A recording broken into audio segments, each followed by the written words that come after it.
दरम्यान डी.वाय. पाटलांचा परिचय पाहूयात।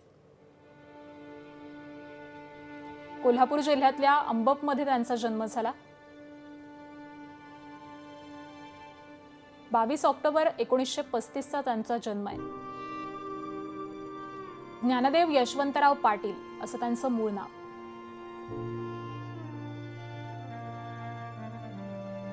MA, LLB आणि PhD त्यांनी पूर्ण केलेली आहे। अशा पदव्या त्यांनी घेतल्या आहेत।